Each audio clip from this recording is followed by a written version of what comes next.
Hello, everyone, and welcome back to the Bundesliga Show. Hope everyone is doing well.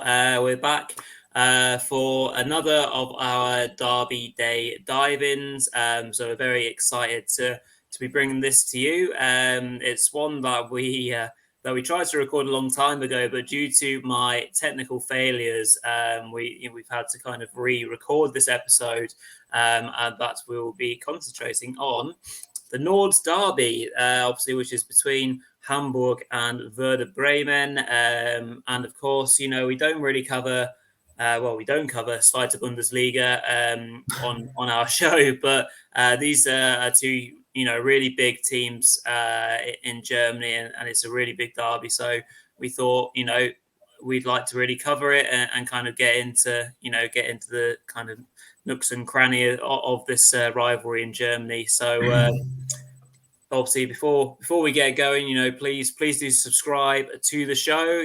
Drop this a like. I know a lot of people have been requesting that we do more of these types of videos, like rivalries and kind of looking back at the history of a lot of clubs. So hopefully this will keep your appetite for these type of videos, and we're planning on getting much more out in the next few months or so. So yeah, we are responding to the demand. So Mark, hope you're doing well. So you're going to take us through a bit of the history of this very good and very well known derby in Germany. Yeah, absolutely. So, yeah, obviously Werder Bremen versus Hamburg. Yeah, the Nord Derby, obviously translating directly to the North Derby in English, which I think, yeah, any French speakers would also know because it's the same word also in French. But yeah, these are two of the biggest cities in Germany as well. Obviously, Hamburg is actually a city-state as well. Actually, one of only 3 city-states in the country, along with Berlin, obviously Hamburg, and the other one actually being Bremen as well. So both of these two cities are actually city-states, kind of showing that these cities are very big within their own right. Obviously, both based in the northern part of Germany as well. And yeah, actually only 100 kilometers or 60 miles for any of you Anglophiles out there apart. Yeah, obviously the clubs date back a long time as well, and they are actually both two of the most successful clubs within the Bundesland.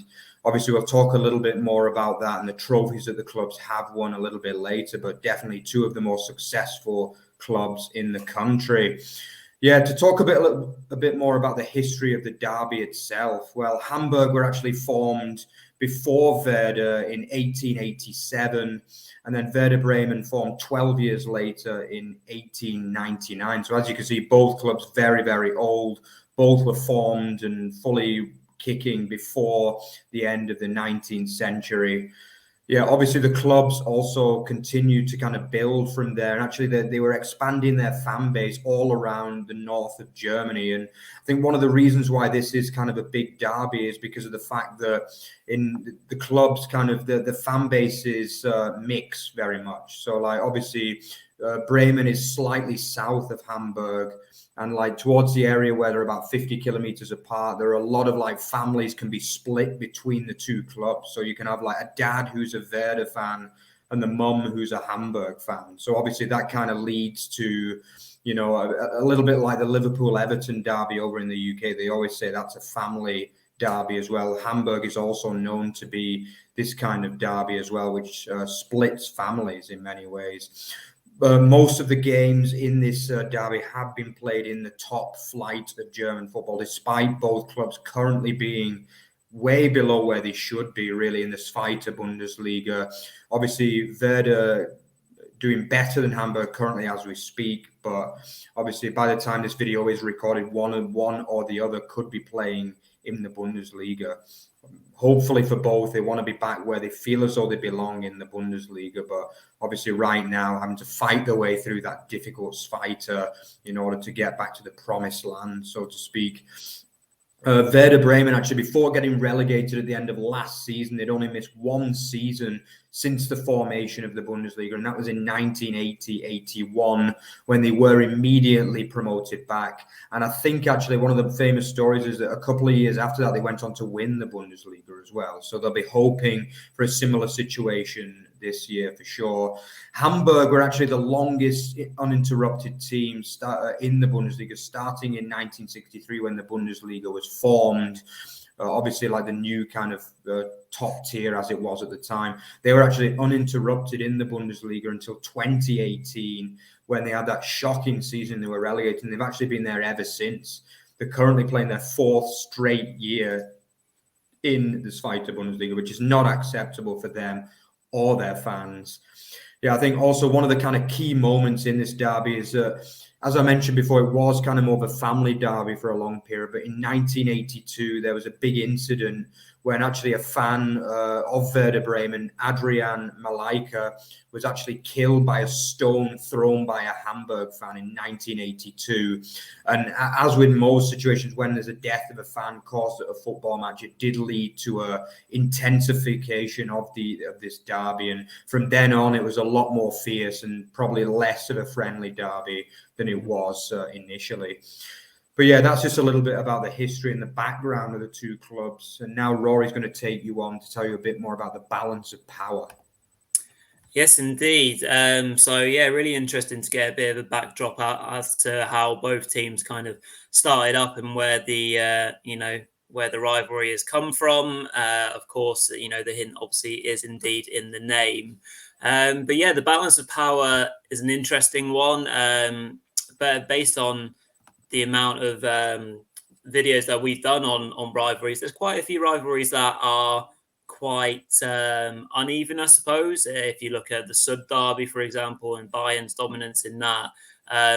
But the Nord derby is indeed a much closer one. So there's been 156 meetings to date between the two teams. Werder are in the lead on 59 wins, followed by 54 Hamburg wins and 43 draws. So again, you can really see there that the balance of power is very close. And just a couple of wins here and there in the next few meetings, Hamburg has almost evened it up.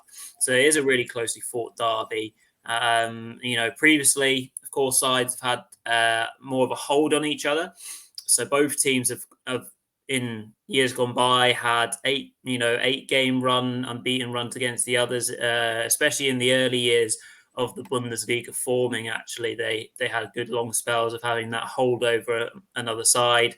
It does often happen in derbies, doesn't it, where one team just kind of gets that grip over the other side for whatever reason. So that has happened in the Nord derby as well. I guess, as you can say, the pinnacle of this rivalry in recent times came in 2009 when both teams were really, at the height of their powers. They met 4 times in 18 days, 2 of which were to decide the semi-final stage of the last edition of what was known as the UEFA Cup, which obviously is now the Europa League. So there was two big games there. There are also a DFB Cup or Pokal semi-final. So, it was really closely fought derby. Both teams were going for trophies more often than not.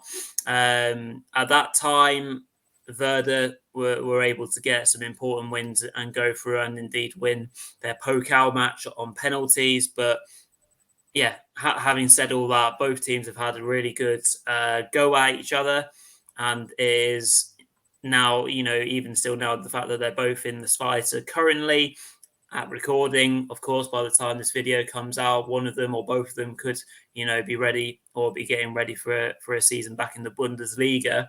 But it is still probably one of Germany's top rivalries in terms of how well known it is and the kind of ferocity behind it. So at the moment, the balance of play just in Werder's court. But yeah, if Hamburg managed to get a couple more wins, then it'll be even Stevens, which is brilliant for such a great rivalry to be so close, which makes it even better. So hand back over to you, Mark, to talk about some of the trophies that both of these two teams get to display for all their fans. Yeah, absolutely. So as Rory said, the head-to-head record is one of the tightest of the big derbies, really. Obviously, all the way through the history, these clubs have been tussling at the top of the German game, which is part of the reason why it's such a big deal at the moment that we see both of these sides in this fight. I would consider them to both clubs to be part of the big five in Germany, really. These two clubs, including Bayern Munich, Dortmund and Schalke, these probably are the most five traditional and most successful clubs in Germany. Although Nuremberg fans probably wouldn't be very happy with me for that, because obviously Nuremberg also had a fair share of success, but most of that was a long, long time ago, so to speak. But yeah, moving on to the trophy cabinet itself. Yeah, if we're talking about German league titles, Hamburg just about edged this 6-4 on league titles. So yeah, as you can see, 10 titles between the clubs, not too shabby, especially in a league where Bayern Munich, have obviously won like crazy numbers of titles, but these two clubs have been far from shy from winning titles within Germany. Actually, the most recent one was Werder. They won the title in 2004. So it's, within the last 20 years, they have been champions of Germany. I think that was the year that they famously pipped Bayern as well, I think on the last day of the season as well. It's always Bayern that are up there challenging, isn't it? But in this occasion, Werder did get the better of the club. Yeah, I think the 2000s were a very, very successful period for Werder, actually, even more than Hamburg, who also didn't have a particularly bad 2000s, because Werder also won the Pokal in 2009, as Rory said, as well, beating Hamburg in that game. And they also lost in the UEFA Cup final, actually. Despite winning that semi-final against Hamburg, they went on to lose against Shakhtar Donetsk of the Ukraine in the final. Yeah. But yeah, obviously some massive games around that time. But it's safe to say that Werder have definitely had the better of the 21st century. Mm-hmm. And actually on cups, Werder are 6-3 ahead as well overall. So they are the most successful side.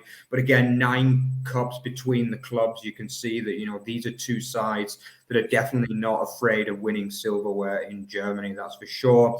Super Cups, which is actually a bigger deal in Germany than it is over in England or in most countries, I would say, to be honest. Actually, Werder have won 3 Super Cups to Hamburg's none, actually. Yeah. So Hamburg must have a really, really poor record in the Super Cup, considering the number of titles and cups they have won over that time. But the Super Cup, they've never managed to get their hands on, unfortunately. Yeah, and the success doesn't stop in Germany as well, because both of these clubs have had relative success on the European continent as well, culminating in Hamburg's European Cup win in 1983 as well. Probably the most famous night in Hamburg's history. You can talk to any Hamburg fan in Germany, and the first question they'll ask you is, do you know about this famous final? In 1983, they beat Juventus 1-0 in that game to lift their one and only European Cup. But obviously, to have one is better than most clubs, let's be honest. So yeah, it's still a very, very proud moment for the Hamburgers, that's for sure. But also Werder Bremen have also had, they won a European Cup Winners' Cup as well. And as I already mentioned, they also lost in the final UEFA Cup final in 2009. I think it was an extra time goal by Shakhtar, so they were very, very close to not get 2 of them under their belt. Hamburg also won a Cup Winners' Cup as well, so they actually, both clubs have won major European silverware, which kind of just tells you really just at the level that these two clubs are on. These are giants of German football, giants of European football. But, obviously, as it currently stands, both clubs not really in a position to challenge for silverware. Although I have to mention, Hamburg are currently, again, as we are filming today at the end of March, they have a Pokal semi-final at home to Freiburg, which they will see as, they're underdogs in that game, but they will see that as winnable. So who knows what can happen? They are ultimately only 2 games away from another piece of silverware, which would be a real kind of jibe at their big rivals, Werder, wouldn't it? Because obviously it seems a long, long way off thinking a team like Werder could win a cup or a league title anytime soon. But I guess they'd just be happy with this fighter title at the moment to get back into the promised land of the Bundesliga. But yeah, as you can see, two very, very successful clubs, very, very full trophy cabinets, but just unfortunately not in the last 10 years or so, but definitely two clubs that will be looking to build over the next few years once they can get back. So that's pretty much it for the trophy cabinet. So over to you, Rory, to take us through some of the iconic matches between the two. Indeed, yeah, we got a lot of them to go through, so I'll try not to go on and on and on. But obviously, it's such a fantastic derby. Kind of take you back in history to their first ever Bundesliga meeting in 1963. Werder would win the game 4-2 in front of 40,000, baying fans out there, and Arnold Schultz hat trick was good enough for Werder to win that first meeting in the Bundesliga. Like Mark mentioned, most of their meetings have obviously come in the top division of Germany, but Hamburg would have the last laugh actually that season, as they would finish ahead of their dear rivals in 7th place, Werder down in 10th. That's kind of mainly looking at the kind of past, I guess. But in more kind of recent history, we've had obviously a League Cup semi-final between the two teams back, obviously, when there was a League Cup. Egyptian striker Zidane, what a great name hit there to bring out, gave Hamburg the lead in this semi-final in 2006, only for Sonongo and Torsten Frings to score a late winner to send them through to obviously win in their final against Bayern 2-0. Obviously, again, the famous time in 2009, which I mentioned, we had the DFB Cup semi-final. That ended in a close 1-1 draw, goals from Ivica Olic and Diego. But Werder, again, like I said, won on penalties to eventually lift the trophy, beating Leverkusen in the final there. And again, that really famous UEFA Cup semi-final clash, which again was a really closely 4-1. But 2 goals from Ivica Olic were not enough, as Diego, Pizarro and Baumann had scored 3 away goals to send Werder through. Some brilliant names like coming out of the woodwork for both sides. So some really kind of iconic matches between the two clubs. Most recently, obviously, they had their first ever meeting between the two sides in the Zweite Bundesliga. Again, just emphasizing how big these two clubs are in terms of all their meetings have, usually been in the top tier of German football. So the first meeting between the two in the second division was a 2-0 win for Hamburg. So, they would have had the bragging rights for that. But of course, as we are recording, since then we've had the return leg, and Werder won that game 3-2. So obviously, again, like we say, the balance of play pretty even throughout history, and some really interesting, iconic matches between the two.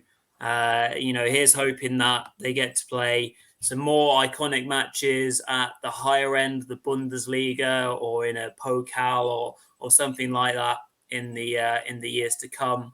But just emphasizing on how big some of these games have been between the two clubs. So that pretty much rounds up the iconic matches and indeed our recording for the Nord Derby. It's been good fun to look over this one of two teams that aren't quite where they maybe would want to be right now, but of course we'll both be pushing to be back in the Bundesliga before you know it.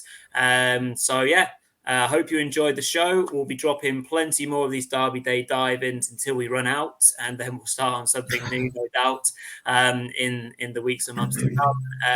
Obviously, drop a comment on if you enjoyed the show, if there's anything in particular you enjoyed listening about. And so, Mark, over to you to close up the show.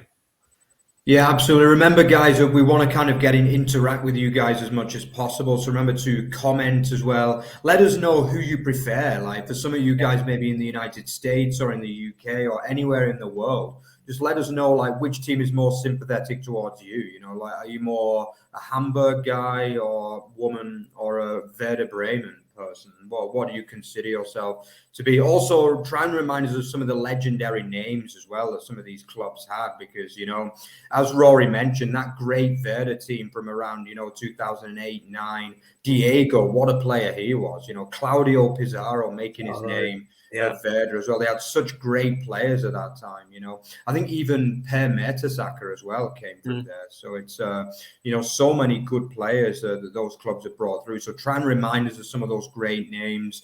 I think everyone, every football fan likes to get nostalgic every now and again and remind themselves of some of the better players from years gone by as well.